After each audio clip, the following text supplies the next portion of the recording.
Welcome to the place where we learn about and learn from the leaders in our field who are powering human creativity. I'm Aaron Dworkin, and this is Arts Engines.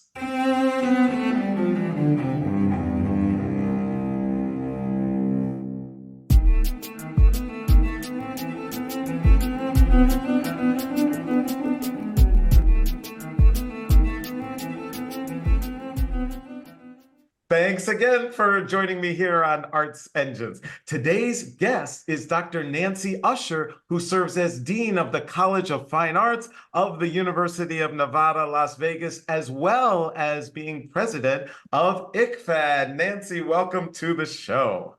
Aaron, thank you so much. It's a pleasure to be with you. Well, so I'm so excited as always to be able to talk with you. The work that you're doing there is obviously so critically important, but also I think sometimes thinking about how some of these broader issues that we have in the arts, and especially as arts leaders, kind of drive or affect our work. And so I kind of wanted to talk about even kind of this overarching sense of, that what a number of people talk about these days, but the arts as kind of a catalyst for social change, and how we engage young people in that as an idea and a practice. And just kind of curious both your thoughts about it and the work that you're doing there that surrounds that.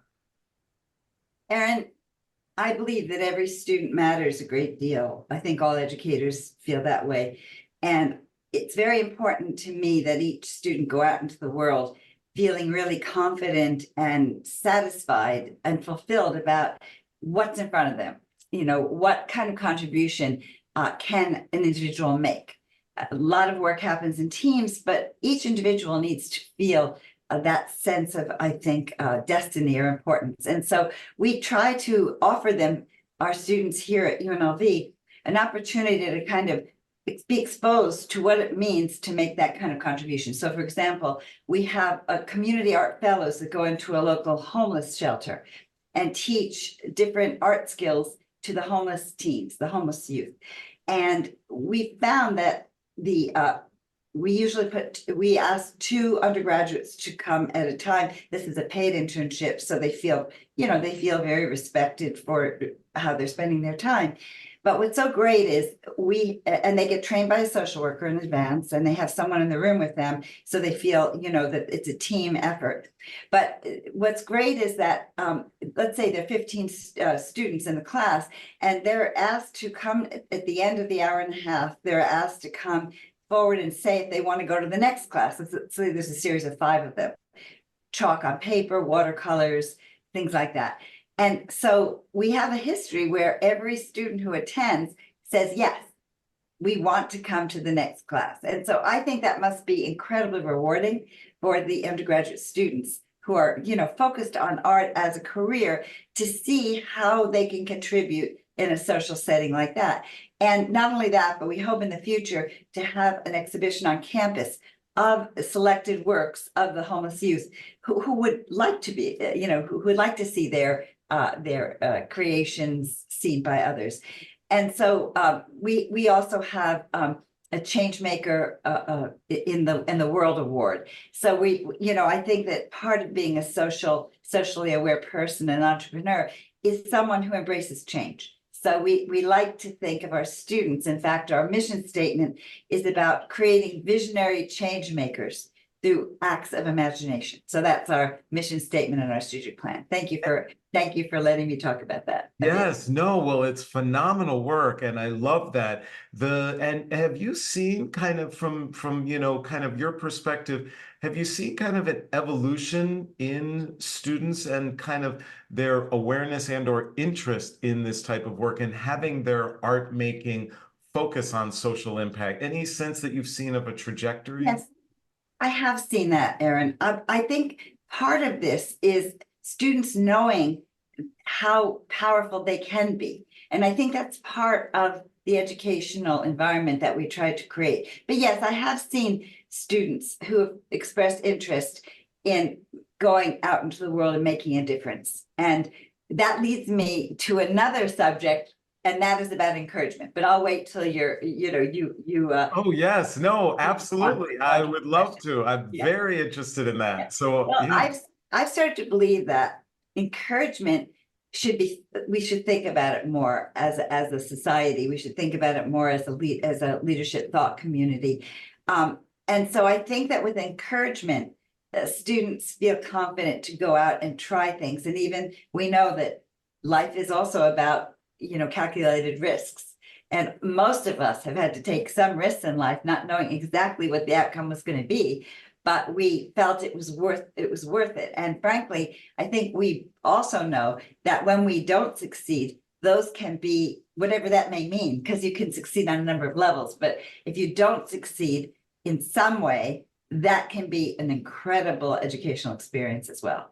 So I think that with encouragement, students are eager to see what is possible in life, and they should be encouraged to see what is possible in their lives.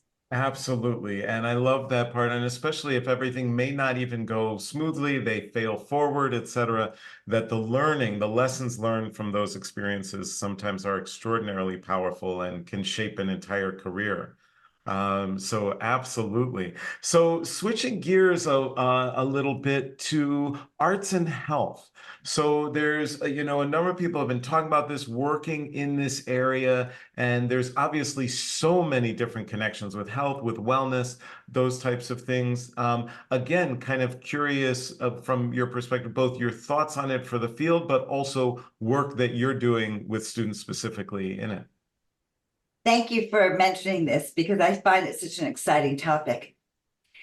I think there's some deep successes and new thinking for the future that is going to be upon us for the years to come. And I like to sort of think about this in two categories. And one is injury prevention and making sure that our artists, musicians, artists, actors have lives of health. Because we know, I know that we are both you're very interdisciplinary artist and thinker. I'm also very eager to cross disciplines, but I also come from a musical background. And we know that in the old days, people were probably even reluctant to own up to having a finger injury or having a back injury or something like that, because they felt that it would somehow diminish them as artists if they were not well, or if they were getting over an injury. So I think that here we have something called the Consortium for Health and Injury Prevention in our music school. For example, it's called CHIP. And I think, so we have, and there are many organizations throughout the country and world that are focused on this internal health for artists. So that is very important. And I think it's wonderful. There's PAMA, there are a lot of organizations. I think it's important that we feel open and transparent in talking about it and realizing how normal it is as a working artist to have things happen, and that there is help and there is support.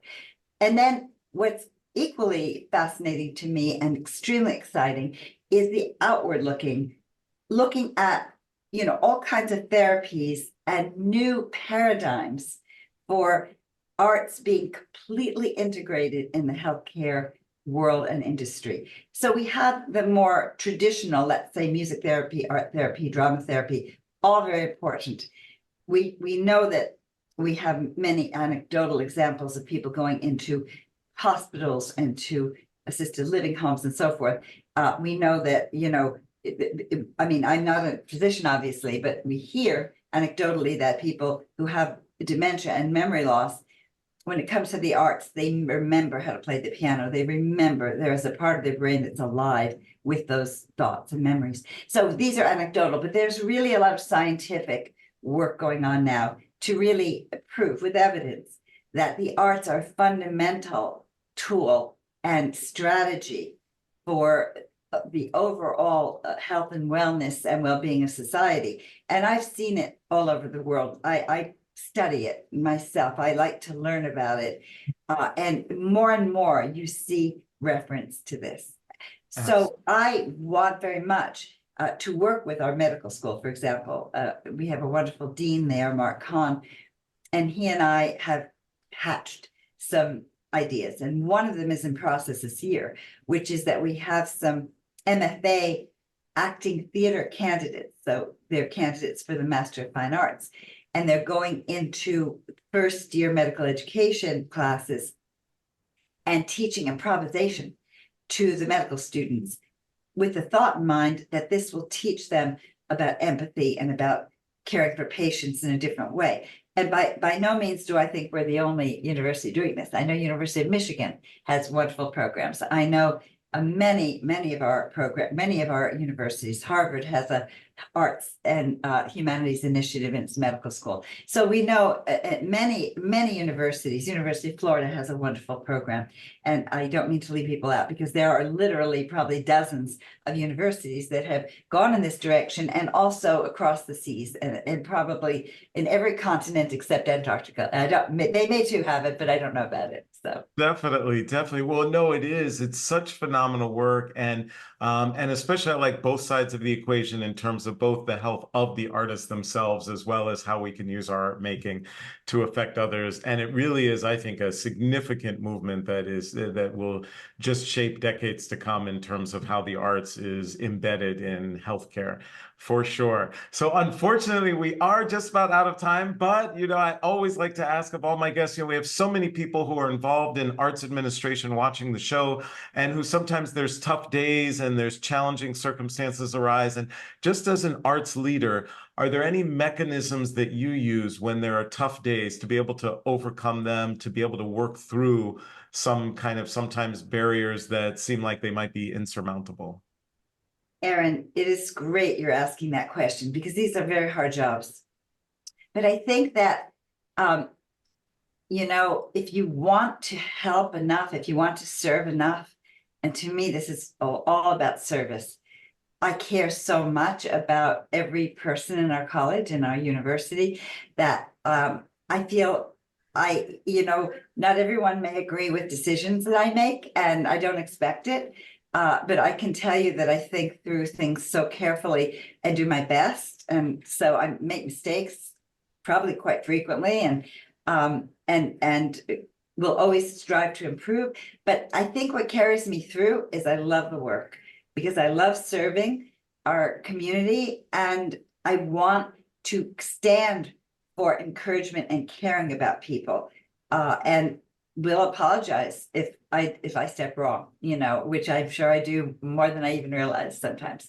But I appreciate the opportunity to grow and to improve. Nancy Uscher, you truly are one of the arts engines who is powering human creativity in our world. Thank you for your leadership, and thank you so much for being on the show. Aaron, it's a pleasure and an honor, really, to be with you. Thank you so much.